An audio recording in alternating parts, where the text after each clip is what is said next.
My little sister sold the last thing. My birth parents left me so she could buy matching hoodies with her friends. When I confronted her, she smirked and said, "Looks like I win again." I didn't say a word. That was 9 months ago. Yesterday, she called me crying from the back of a cop car. The first few months were great. I still remember being 6 years old and being told that I was finally getting my forever home. When my new parents picked me up, I was hugged for the first time. My little heart was filled with more love than I knew existed. "Thank you for loving me," I proudly exclaimed, smiling with my underdeveloped baby teeth. Looking back, I should have known it was too good to be true. A few months later, my mom realized she was pregnant. My parents called her a miracle baby because apparently they had been trying for 5 years before adopting me. Then, it started. I'd ask my mom to read me a bedtime story like usual, and she told me to read it myself. Or when I'd beg my dad to play catch, instead of racing me outside, he'd straight up ignore me or tell me to learn to entertain myself. But at the time, I figured that they were probably just busy with the pregnancy. So from then on, I tried to be the best big brother ever. I spent all my free time drawing pictures of our family, with her included,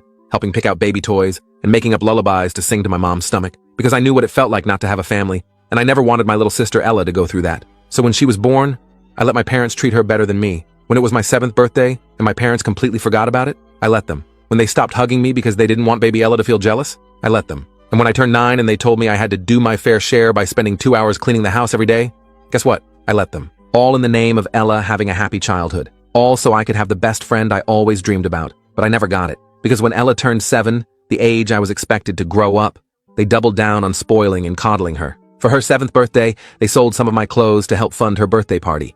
An overnight stay at a local water park resort for all her friends and family. That was when I knew we were going to have very different lives. But still, I loved her and was happy for her. Because if one of us had to be treated worse, I would choose me. Every single time. And since no one at home paid attention to me, I assumed no one would want to be my friend. Which meant all my time was being poured into raising Ella and studying. So by the time I turned 19, I was on track to study engineering at a really good university. Meanwhile, Ella had turned into a spoiled little brat. One time, she came to me asking if I could pay to fly her and her friends to Disneyland for her 14th birthday. That would be all my savings. Savings I needed to buy groceries. So I told her no. "What the F? You're not even real family! You owe me!" My muscles froze. I felt goosebumps across my arms and legs. "Looks like I win again," she said, with a raised eyebrow and half grin. I didn't even plan on rebutting. I just wanted to cry, and that's when my mom stormed in. "Charlie," she turned to me, "you're supposed to be a good big brother. I thought your father made that clear." Suddenly, all ambiguity around my place in the family was dropped, because they started ranting to each other about how adopting me was a huge mistake, all while I was standing right in front of them. That was my breaking point. I didn't raise my voice, didn't even look at them. "One day, you'll need my help, and I won't be there," I said, voice calm. For a second, the room went completely silent. I don't know what was said next, because that's when I walked out. That night, I couldn't sleep. My brain was flooded with guilt. What if they took it seriously? What if Ella felt like she couldn't come to me for help anymore? What if I made my mom regret adopting me even more? I felt so guilty that I couldn't even bear to look at them. So I spent the next few days going to the library every morning until school started, and staying until close, until I had no choice but to confront them. It was a Saturday, and I had planned to spend the day doing my favorite comfort activity, taking the only thing my biological parents left me with, a gold chain, and talking to it. Pretend my real parents are sitting in front of me, supporting me, telling me how much they love me. Except, I couldn't find it, anywhere. I practically tore my room apart looking for it, and that's when I heard Ella's alarm go off. I ran into her room, panicking. Before I could even say anything, she stopped me. "I'm guessing you're looking for that chain." My knees weakened. Well, I had to do something for my birthday. So I sold it, and me and my friends all got matching designer hoodies. Thanks, BTW. Everything around me went silent. Ella was still talking, proud of herself, completely detached from what that chain meant to me. But I wasn't listening to her anymore. My thoughts were somewhere else, somewhere quieter, colder, because this wasn't about her birthday. This was about the last thing my parents ever gave me. And the second she sold it, something between us snapped, for good. I walked out of her room without saying a word. I could hear her calling after me, but I didn't turn back. I went straight to my room and locked the door. I sat on my bed, staring at the wall, feeling nothing and everything at the same time. That chain was the only physical connection I had to my birth parents, the only proof that they had existed, that they had cared enough to leave me with something. And now it was gone, traded for some stupid matching hoodies that Ella would probably outgrow or get bored with in a month. I pulled out my phone and checked my bank account. I had saved up about $3,200 from odd jobs and birthday money from my grandparents, the Miller's parents, who at least remembered I existed. It wasn't much, but it would have to be enough. I couldn't stay in this house anymore. I started packing my things, only the essentials. Clothes, toiletries, my laptop, and the few books I couldn't bear to leave behind. I could hear the rest of the family downstairs, laughing and talking like nothing had happened. Like they hadn't just taken the last piece of my real family and sold it without a second thought. I was supposed to start college in 3 weeks. The dorms wouldn't be open for another 2 weeks. I'd have to figure something out for those in-between days, but anything was better than staying here. Perhaps I could find a cheap motel, or maybe one of my few acquaintances from school would let me crash on their couch temporarily. Whatever happened, I knew I had to get out of this house where I'd never truly belonged. As I zipped up my backpack, I heard a knock on my door. It was David. "Charlie, dinner's ready. Your mother wants you to come down." My mother. That's a joke.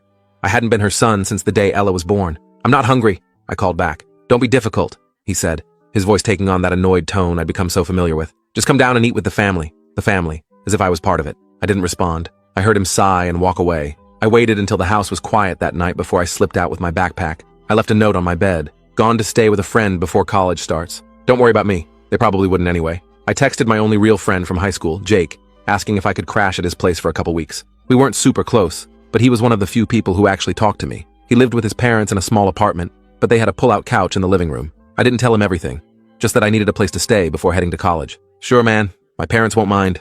They like you," he texted back. I felt a weight lift off my shoulders. At least I had somewhere to go. I grabbed my backpack and headed out, walking the 3 miles to Jake's place since I didn't want to wake the Millers by starting my car. It was almost midnight when I arrived, sweaty and tired. Jake's mom answered the door in her bathrobe, looking concerned but not surprised. Jake must have told them I was coming. She gave me a quick hug and showed me to the couch without asking too many questions. That night, I slept better than I had in years, even on that lumpy pullout with springs digging into my back. The next morning, I woke up to the smell of bacon and coffee. Jake's mom had made breakfast for everyone, including me. She set a plate in front of me with a smile that reached her eyes. It was such a small thing, but it almost made me cry. When was the last time someone had made breakfast for me without expecting something in return? "Thanks, Mrs. Chen," I said, trying to keep my voice steady. "You're welcome, Charlie.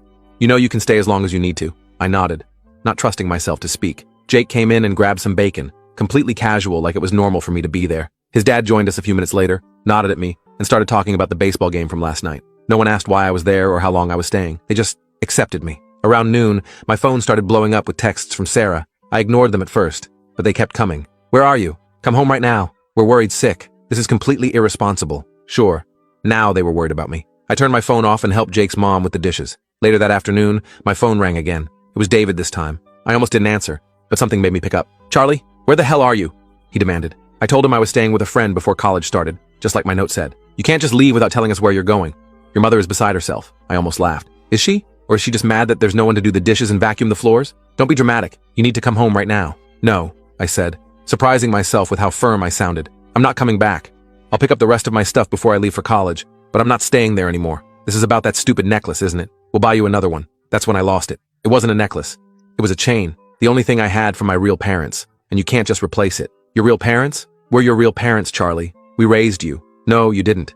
You tolerated me. There's a difference." I hung up before he could respond. My hands were shaking. I'd never stood up to them like that before. Jake came into the room, pretending he hadn't heard everything. "Want to play some Xbox?" I nodded, grateful for the distraction. The next few days passed in a blur. I helped around the Chen household, doing dishes and taking out trash without being asked. Mrs. Chen tried to tell me I didn't have to, but it felt good to contribute. Mr. Chen even slipped me some cash for helping him fix their leaky bathroom sink. "College fund," he said with a wink. A week after I left the Millers, I got a text from Ella. "Mom and Dad are super mad at you. They said you're being ungrateful." I didn't respond. "Hello? I know you're reading this. Still nothing from me." "Fine. Be that way.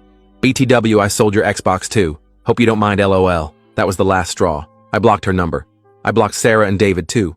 I was done with all of them. 2 days before I was supposed to leave for college, I went back to the Miller's house to get the rest of my stuff. I timed it for when I knew they'd be at work, and Ella would be at her friend's house. I used my key to get in and went straight to my room. Most of my things were still there, though my Xbox was indeed gone. I packed up my clothes, my books, and the few mementos I had managed to keep over the years. As I was about to leave, I noticed something on my desk that hadn't been there before. It was a small box with my name on it. Inside was a cheap gold-colored chain, obviously new from the mall or something. There was a note. "Hope this makes up for the other one." I almost laughed. They still didn't get it. It wasn't about the chain itself. It was about what it represented. This fake replacement was actually the perfect symbol for our relationship, a cheap imitation of something real and valuable. I left the chain and the note on my desk and walked out of that house for the last time. College was a fresh start. My scholarship covered tuition and housing, and I had enough saved up for books and basic necessities.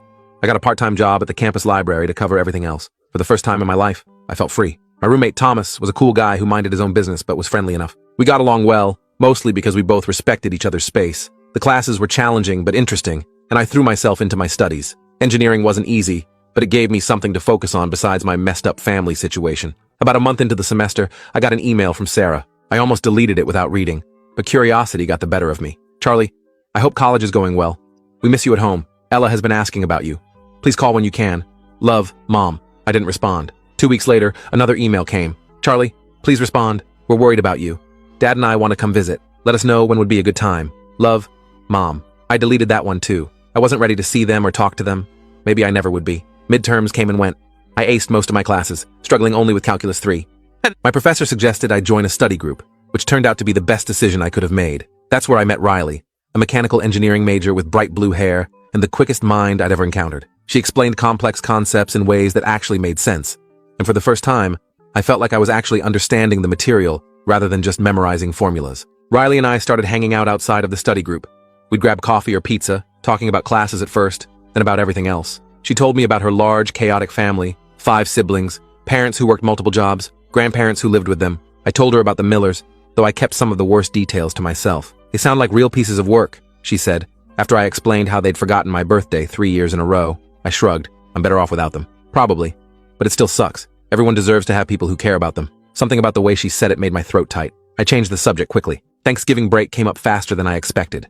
The dorms were closing, and I had nowhere to go. I considered getting a hotel room for the week, but that would eat up most of my savings. Thomas offered to let me come home with him to Chicago, but I didn't want to impose on his family. Riley solved the problem for me. Come home with me, she said casually one day while we were studying. My parents always make enough food to feed an army, and they love having guests. I hesitated. Are you sure? I don't want to intrude on your family time. She rolled her eyes. With 7 people in the house already, 1 more won't make a difference. Besides, my mom will be thrilled to have someone new to fatten up. So that's how I ended up spending Thanksgiving with Riley's family. Their house was small and crowded, with people constantly coming and going. Her parents worked opposite shifts, so someone was always cooking or cleaning or helping one of the younger kids with homework. It was chaotic and loud and absolutely wonderful. Riley's mom, Mrs. Martinez, took one look at me and decided I was too skinny. She spent the entire week trying to feed me at every opportunity. Her dad taught me how to change the oil in a car and didn't laugh when I got it all over my hands. Her siblings included me in their board games and inside jokes like I'd always been there. On Thanksgiving Day, when we all gathered around their extended dining table,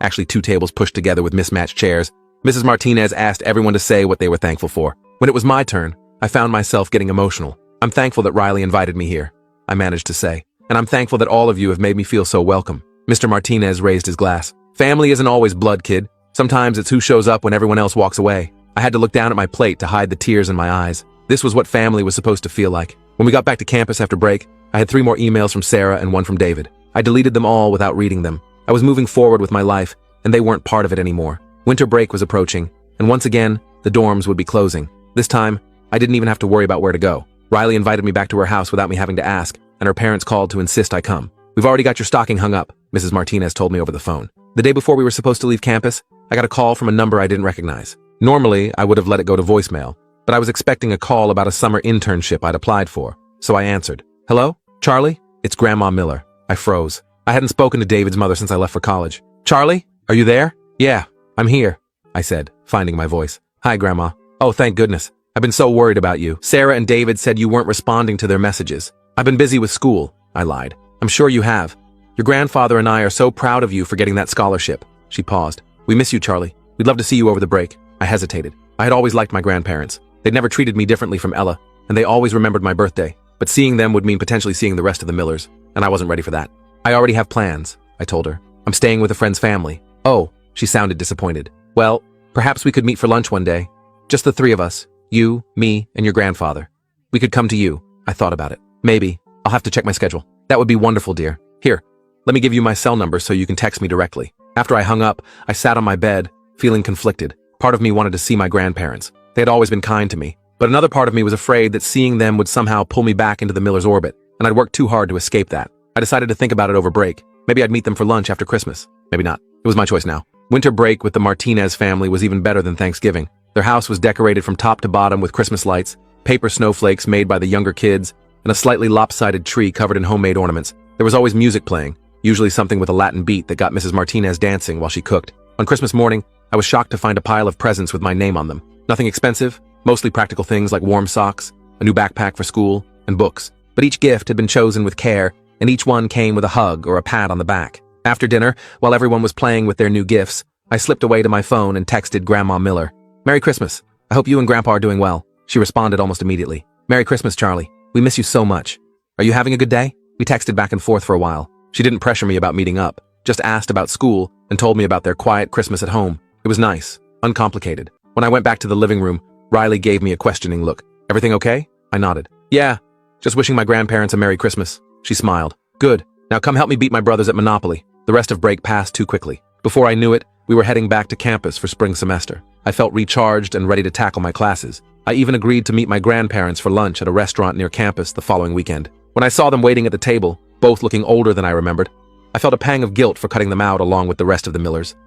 They stood up when they saw me, and Grandma Miller hugged me tight. Look at you, she said, stepping back to examine me. College agrees with you. We had a nice lunch, catching up on everything that had happened since I left. They didn't mention Sarah or David or Ella, and I was grateful for that. As we were finishing dessert, Grandma Miller reached into her purse and pulled out a small box. We have something for you, she said, sliding it across the table. I opened it cautiously. Inside was a gold chain, similar to the one Ella had sold, but not exactly the same. This one was heavier, more substantial. It's not the original, I know, Grandpa Miller said quietly, but we wanted you to have something to remember your parents by. I looked up, surprised. How did you know about that? They exchanged a glance. Sarah told us what happened, Grandma said. She feels terrible about it, Charlie.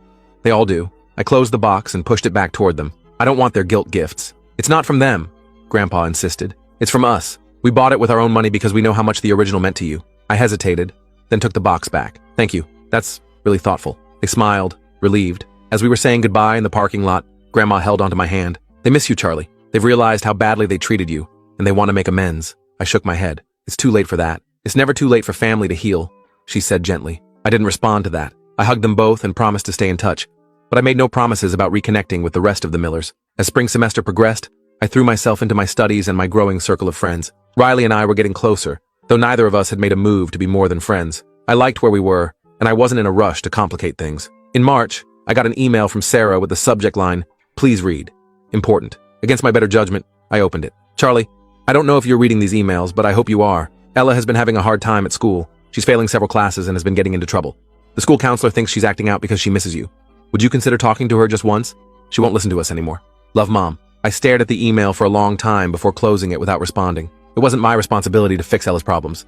They had made it clear for years that I wasn't really part of their family. Why should I step in now? But the email nagged at me. Despite everything, I still cared about Ella. She was just a kid, and she'd been raised to be entitled and spoiled. That wasn't entirely her fault. A week later, I got another email, this time from David. Charlie, I know we've made mistakes. Many mistakes. But Ella is in serious trouble. She was caught shoplifting yesterday. The store isn't pressing charges because it's her first offense, but she needs help. She needs her big brother. Please call us. Again, I didn't respond, but I did talk to Riley about it. They're trying to make their problems your responsibility, she said, after I showed her the emails. That's not fair to you. I know, I said. But what if I could help her? What if she really is acting out because I left? Riley gave me a long look. Charlie, you're one of the kindest people I know, but you can't set yourself on fire to keep other people warm. They didn't care about your needs for years. Why should you drop everything to fix their problems now? She was right, of course, but that night, I couldn't sleep. I kept thinking about Ella. Yes, she had been spoiled and mean, but she was still just a teenager, and maybe, in her own way, she did miss me. The next day, I did something I never thought I would do. I called Sarah. Charlie? She sounded shocked that I had actually called. Is that really you? It's me, I confirmed. I got your emails about Ella. Oh, thank goodness. She's been so difficult lately.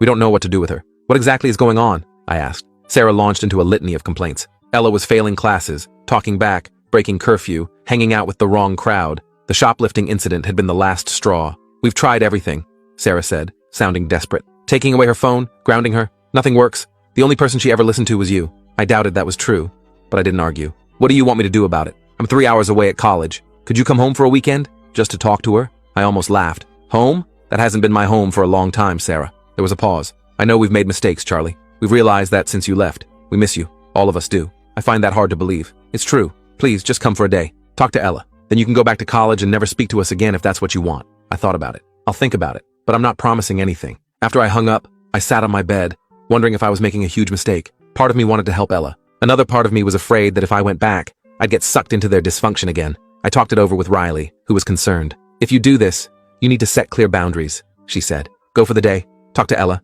and leave. Don't stay overnight. Don't let them guilt you into anything else. I know, I assured her. I'm not the same person who left last summer. I won't let them manipulate me again. So the following Saturday, I borrowed Thomas's car and drove the 3 hours back to the town where the Millers lived. I didn't tell them exactly when I was coming. I just texted Sarah that morning. I'll be there around noon. I'm only staying for a few hours. As I pulled up to the house, my stomach was in knots. I hadn't been back since I'd grabbed the last of my things before college. It looked exactly the same from the outside, but it felt completely different to me now. This wasn't my home anymore. It was just a house where I used to live, I took a deep breath and knocked on the door. Sarah answered almost immediately, like she'd been waiting by the window. "Charlie?" she said, her eyes filling with tears. "You came." I nodded, not trusting myself to speak. She stepped aside to let me in, and I walked into the house that had never really been my home. I stepped into the living room and immediately noticed how quiet it was. No TV blaring, no music, no Ella shouting at her friends on the phone, just silence. "Where's Ella?" I asked, getting straight to the point. "In her room," Sarah said. "She doesn't know you're coming. We thought it might be better as a surprise." David appeared from the kitchen, looking uncomfortable. "Charlie, thanks for coming." I nodded but didn't say anything. The awkwardness was thick enough to cut with a knife. I glanced around the living room, noticing small changes. New curtains, different throw pillows on the couch, a family photo on the wall that must have been taken after I left. "I'll go get Ella," Sarah said, heading for the stairs. While she was gone, David cleared his throat. "You look good. College treating you well?" "Yeah, it's great," I said, not elaborating. I wasn't here for small talk. A few minutes later, I heard footsteps on the stairs. Ella appeared, looking nothing like the confident, bratty kid I remembered. Her hair was unwashed, pulled back in a messy ponytail. She was wearing sweatpants and an oversized hoodie. When she saw me, she froze. "Charlie?" Her voice was small, uncertain. "Hey," I said, trying to keep my tone neutral. She just stood there, staring at me like I was a ghost. Then she turned and ran back upstairs. I heard her bedroom door slam. Sarah sighed. "She's been like this for months. Up and down. One minute she's screaming at us, the next she's crying in her room. What do you want me to do about it?" I asked. "Just talk to her," David said. "She won't listen to us anymore." I headed upstairs without another word. I knew the way to Ella's room by heart, even though it had been months since I'd been there. I knocked on her door. "Go away," she shouted. "It's Charlie," I said. "Can I come in?" Silence. Then the sound of footsteps. The door opened a crack, and Ella peered out at me. "Why are you here?" she asked. "Your parents called me. Said you were having trouble." She rolled her eyes. "Of course they did. They can't handle me on their own. Can I come in?" I asked again. She hesitated, then opened the door wider. Her room was a mess. Clothes everywhere, empty soda cans on her desk, bed unmade, very different from the pristine princess room it used to be. I sat down on her desk chair while she flopped onto her bed. For a minute, neither of us spoke. "So," I finally said. "Shoplifting, huh?" She shrugged, picking at a loose thread on her comforter. "It wasn't a big deal. Just some makeup. It is a big deal if you got caught. Could have gone on your record. Whatever. Not like it matters." I studied her for a moment. "What's going on with you, Ella? This isn't like you." She laughed, but there was no humor in it. "How would you know? You left." "Yeah, I did. After you sold the only thing I had for my biological parents." She had the decency to look ashamed at that. "I didn't think it was that important." "BS," I said, surprising both of us with my language. "You knew exactly what you were doing." She didn't deny it. She just looked down at her hands. "Look," I said, softening my tone. "I'm not here to rehash old stuff. I'm here because your parents are worried about you. They're not worried about me," she said bitterly. "They're worried about how I make them look. Perfect parents with their perfect miracle baby who's suddenly not so perfect anymore." That hit close to home. It was exactly how I'd felt growing up, like I was just a prop in their perfect family narrative. "Is that why you're acting out? To mess up their perfect image?" She shrugged again. "Maybe. I don't know. Everything just sucks now." "Since when?" "Since you left," she admitted quietly. "Everything changed after you left. Mom and Dad fight all the time. Dad sleeps in the guest room most nights, and they're always watching me, waiting for me to screw up. I hadn't expected that. I figured they'd just go on with their perfect little family once I was out of the picture. That's not my fault," I said. "I know," she said, "but I miss you, and I'm sorry about the chain. I was a real beach." I was surprised to hear her apologize. That wasn't like the Ella I knew. "Yeah, you were," I agreed. "But you were also a kid who never heard the word no." She actually smiled at that. "True. I was super spoiled. We talked for almost an hour. Really talked. Maybe for the first time ever. She told me about her new friends. Not the best influence from the sound of it. About how she was failing math and science. About how she felt like she couldn't do anything right anymore. I told her about college, about my engineering classes, about Riley and her family. I didn't sugarcoat anything, but I didn't try to make her feel bad either. "So what now?" she asked, when we'd run out of things to say. "Are you coming back home?" "No," I said firmly. "This isn't my home anymore. I have my own life now." Her face fell. "Oh, but that doesn't mean we can't stay in touch," I added. "You can text me. Call me if you need to talk." "Really?" She looked hopeful. "Yeah, you're still my sister, Ella. That hasn't changed." She nodded, blinking back tears. "I really am sorry, Charlie, about everything." "I know," I said, and I believed her, which surprised me. When we went back downstairs, Sarah and David were waiting anxiously in the living room. They both looked up when we entered. "Everything okay?" Sarah asked. "We talked," I said simply. "I need to head back to campus now." "Already?" David frowned. "We thought maybe you'd stay for dinner." "No, I need to get back. I have a study group tomorrow morning." Sarah looked disappointed but nodded. "Of course. Your studies come first." As I was getting ready to leave, Ella surprised me by giving me a hug. "Thanks for coming," she whispered. I hugged her back, realizing it was the first time we'd hugged in years. "Remember what I said. You can call me anytime." Sarah walked me to the door. "Charlie, before you go, your father and I want to apologize. For everything. We know we treated you unfairly." I looked at her. Really looked at her. She seemed sincere, but it was too little. Too late. "I appreciate that," I said, "but it doesn't change anything. We'd like a chance to make it up to you," David said, joining us at the door. "To be a family again." I shook my head. "I have a family now." People who actually care about me. They both flinched at that, but I didn't regret saying it. It was the truth. Take care of Ella, I said. She needs parents, not friends. Set some boundaries. Be consistent. They nodded, looking lost. I almost felt sorry for them. Almost. I drove back to campus, feeling lighter somehow. Seeing the Millers again had confirmed what I already knew. I was better off without them. But talking to Ella had been good. Maybe there was hope for her yet. When I got back to my dorm, Riley was waiting for me in the common room. "How'd it go?" she asked. I filled her in on everything as we walked to the cafeteria for dinner. She listened without interrupting, which was one of the things I loved about her. "So you're going to stay in touch with Ella?" she asked when I finished. "Yeah, I think so. She's just a kid, you know? And maybe if she has someone to talk to who isn't Sarah or David, she'll get her act together." Riley smiled. "You're a good brother, Charlie, even after everything they put you through." The next few weeks were busy with midterms and projects. Ella texted me a few times, mostly normal teenage stuff. She was trying harder in school, she said. Had broken up with her boyfriend, who was kind of a loser anyway. It wasn't deep conversation, but it was something. Sarah emailed me once, asking if I'd reconsider coming home for spring break. I politely declined, telling her I was going to Riley's again. She didn't push it, which I appreciated. My grandparents continued to reach out regularly. I met them for lunch again, and this time, it was easier. They didn't mention Sarah or David, and I was grateful for that. They were the only part of the Miller family I still wanted in my life. As the semester wound down, I started making plans for the summer. I'd landed an engineering internship in the same city as our university, which meant I could stay in the area. Riley had gotten a research position on campus, so she'd be around too. One evening in late April, Riley and I were studying in the library when my phone rang. It was Ella. I almost sent it to voicemail. We were in the quiet zone. But something made me answer. "Hello?" I whispered, stepping out into the hallway. "Charlie?" Ella's voice was shaky. "Can you talk?" "Yeah. What's up?" "Mom and Dad are getting divorced." I wasn't entirely surprised, given what Ella had told me about them fighting, but I was surprised that they'd actually made the decision. "Are you okay?" I asked. "I don't know," she said. "Dad moved out last week. Mom's been crying a lot. It's weird. I'm sorry, Ella. That's rough." "Yeah." She was quiet for a moment. "Dad wants me to live with him, but his new place is across town. I'd have to change schools. What do you want to do?" "I don't know. Mom needs me, but it's hard being around her right now. She's so sad all the time." We talked for almost an hour. I mostly just listened. When we finally hung up, I went back into the library to find Riley packing up our stuff. "Everything okay?" she asked. "The Millers are getting divorced," I told her. "Wow. How do you feel about that?" I thought about it. Honestly, I don't really feel anything. It's not my problem anymore. But that wasn't entirely true. I did feel something for Ella, caught in the middle of her parents' mess. The next day, I got a call from David. I almost didn't answer, but curiosity got the better of me. "Charlie, I know you probably don't want to hear from me," he started, "but I'm calling about Ella. What about her? Sarah and we're separating. Getting divorced, actually. Ella's taking it pretty hard." "She told me," I said. "Oh," he sounded surprised. "Well, I'm worried about her. She's shutting down again, not talking to either of us." "What do you want me to do about it?" I asked, echoing my question from months ago. I was hoping maybe she could visit you for a weekend, get away from all this for a bit. I hadn't expected that. "Visit me? At college? Just for a weekend. She looks up to you, Charlie. More than you know." I thought about it. My dorm wasn't set up for visitors, but Riley had mentioned her parents were coming to visit in a few weeks and had rented an Airbnb. Maybe Ella could stay there with them. "Let me see what I can arrange," I said. No promises. After talking to Riley and her parents, we worked it out. Ella would come the same weekend as the Martinez family. She could stay with them at the Airbnb, and we'd all hang out together. When I told Ella the plan, she actually sounded excited for the first time in months. "Really? I can come visit you at college?" "Yeah, but you'll be staying with my friend's family, not in my dorm.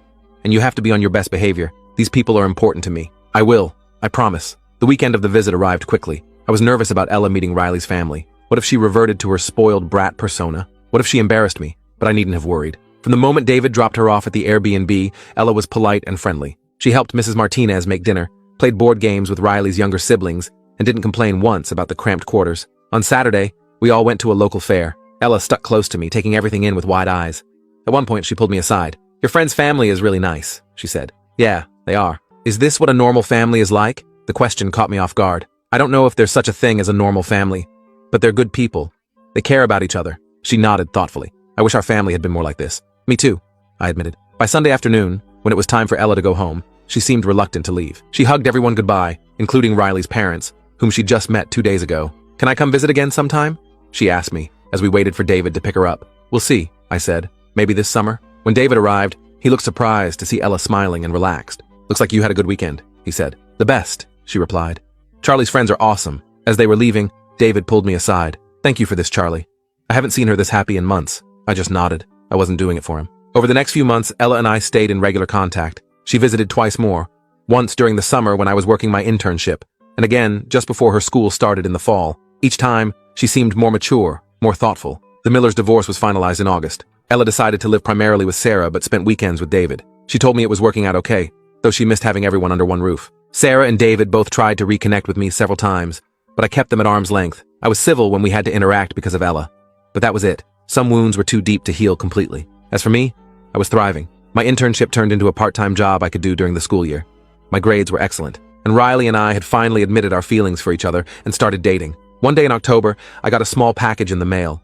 It was from Ella. Inside was a gold chain, not my original one, but similar. There was a note. I saved up my allowance for 6 months to buy this. I know it can't replace the one I sold, but I wanted you to have it. Love, Ella. I put it on immediately and sent her a photo. Her response came back quickly. Looks good, big brother. That chain wasn't just a piece of jewelry. It was a reminder that sometimes family isn't who raises you. Sometimes it's who you choose to keep in your life. And sometimes it's who fights to be there even after everything falls apart. I may have lost my adoptive parents, but I gained something better. A real sister, friends who became family, and the knowledge that I was worthy of love all along.